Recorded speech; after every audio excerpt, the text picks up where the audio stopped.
Good morning and welcome to the DFS Army YouTube channel. I am Razzle11 and you can find me on X at Razzle11Grinds. Going to take a look at the pitching for today, the 29th of August. It is Thursday, I believe. We do have two slates, a 6-game day slate and a 4-game main slate slash evening slate. I think the 4-gamer is the main. It appears there's more money to be won for that 4-gamer, so I would classify that as the main slate for the day. As always, this is the first look at pitching. Uh, I will be looking at DraftKings since that is where a majority of my action is. If you are on FanDuel, I would cut my pool in half or even a third. Pricing isn't as tight, scoring system a little different. Less pitching options in play for me on FanDuel. With that being said, let's just jump in quick and locate some guys that we're going to include in our pool. Michael King against St. Louis.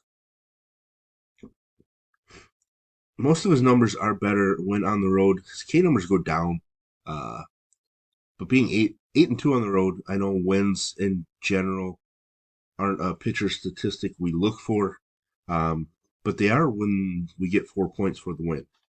Uh, so that helps his fantasy points on the road, considering he is not striking out as many batters.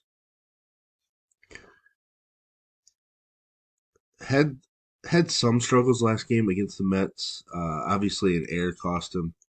Um, couldn't pick up the win, but he's been a guy that's been pretty strong. No problem with him at the top in my player pool. Vivaldi, another guy that I will gladly use. Hasn't been super sharp. 3+ runs allowed in 5 straight starts and 6 out of his last 7. Uh, Coming in not overly sharp, but he is a massive minus 238 favorite. Uh, K prop is 6.5. Juices on the under in that K prop, but it is the White Sox. It is a prime spot for us to obviously pick on one of the weakest, if not the weakest, teams in baseball. Sonny Gray has not been all that impressive of late, and we were on him a little bit in a revenge spot against the Twins, and they came out and knocked him around. Is what it is. He has been really great when pitching at home this year. Problem is, San Diego doesn't strike out a whole lot. His K prop's just 4.5 with juice on the over. He's a slight underdog at home as well.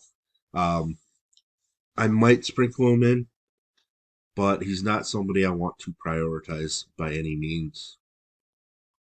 David Peterson, I'm not going to go there. I don't believe. He's actually been pretty steady and solid. He's a road underdog. The D backs are minus 122 favorites. His K prop is sitting at 4.5 with juice on the under.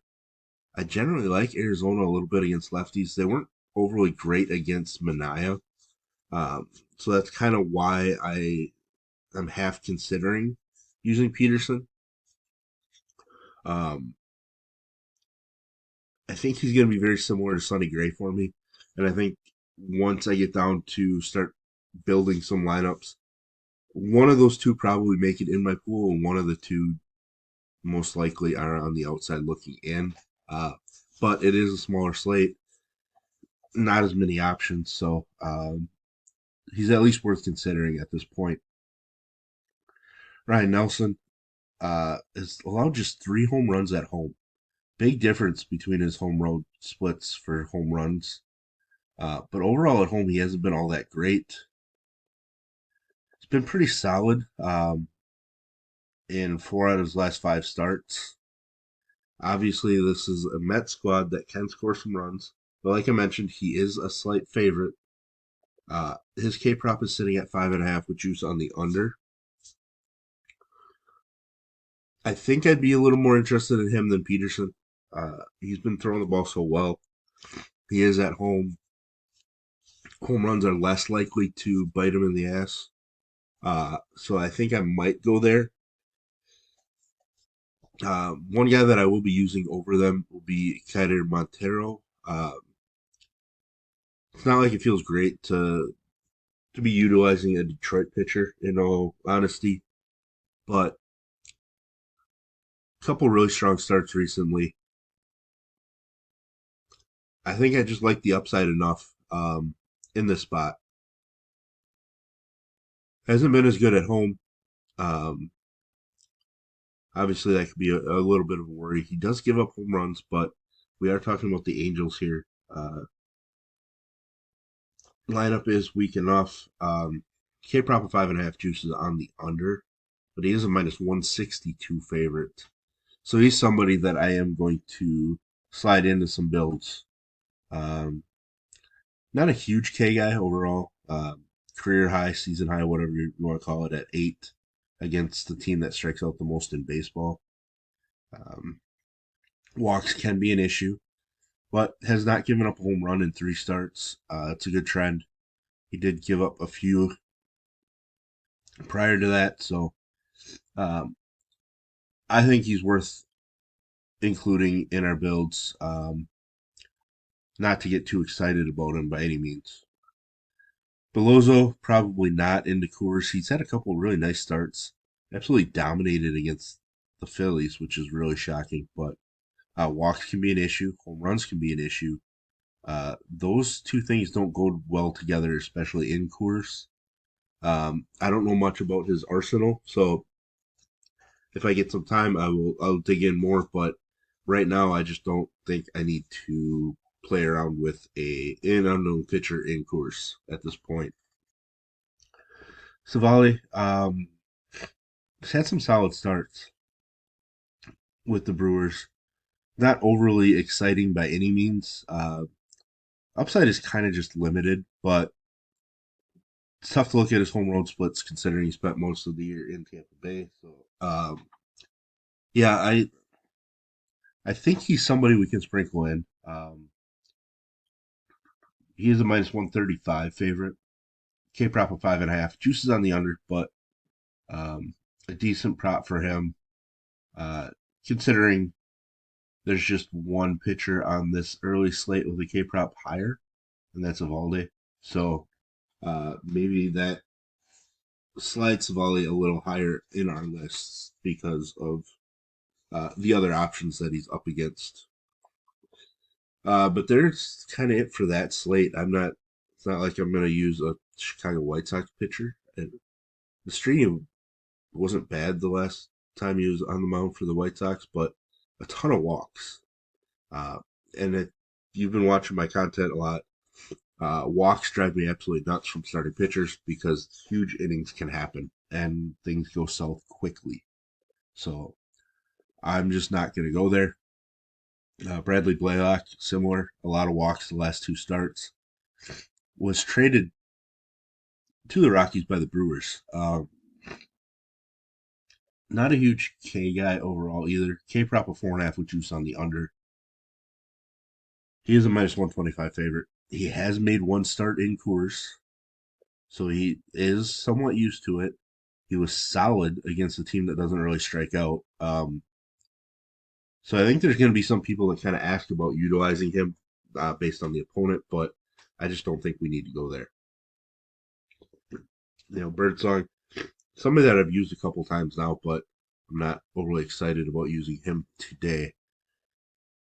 Onto this 4 gamer, Hunter Brown, who's been pitching extremely well overall, now taking on a Kansas City squad that's been strong, and they absolutely destroyed him the first time.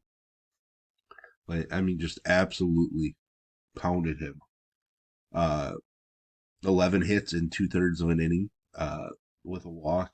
That's ugly. But he is a minus 155 favorite. He came prop of 5.5. I think I'm a little interested, kind of in a bounce back narrative against a team that absolutely lit him up. K prop's not as strong at home. Home runs allowed goes up at home, but uh, hits allowed, etc., go down. So, man, it's going to be a tough one. Obviously, that start came early in the season when he was absolutely butt cheeks, but uh, I think it's one that we have to. It's a 4 game slate. We don't have a ton of options. Hunter Brown, his upside is just too strong to ignore. Charlie Morton, do I really want to take him against Philly? Not really. Um, he's given up 20 home runs on the year. We know Philly can hit plenty of home runs. Um, his K prop's 5.5 with juice on the over, but he is a dog. Philly is minus 155. Uh, the problem is obviously a 4 game slate. We kind of have to, especially because this 4 game slate has some of the best teams in baseball. I mean, of all the teams playing on the slate, we could be looking at just one of the 7 or 8 teams not making the playoffs. I don't know if Boston will make it either, but that Toronto Boston matchup should have runs scored. But Kansas City, Houston, Baltimore, LA, Atlanta, Philadelphia, uh, all playoff teams. So it's going to be tough picking pitching, to be honest. Bowder Francis, super impressive in his last start. Does not get an extra day of rest.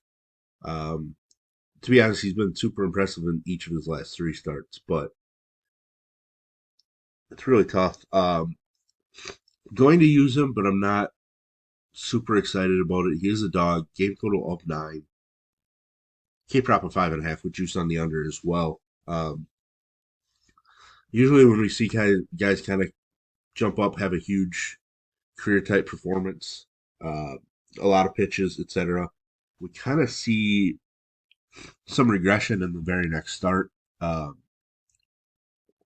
it is a tough spot in Fenway. Some of the Boston guys are swinging it pretty well. Jaron Duran's just been on fire.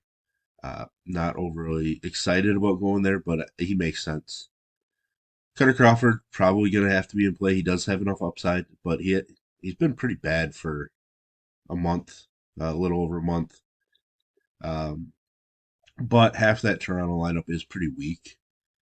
Brady Singer against the Astros was strong the first time he faced them. Problem is he's not as strong on the road. So, and obviously that first time he faced them appears to be maybe against Hunter Brown when he got lit up. I'm not sure.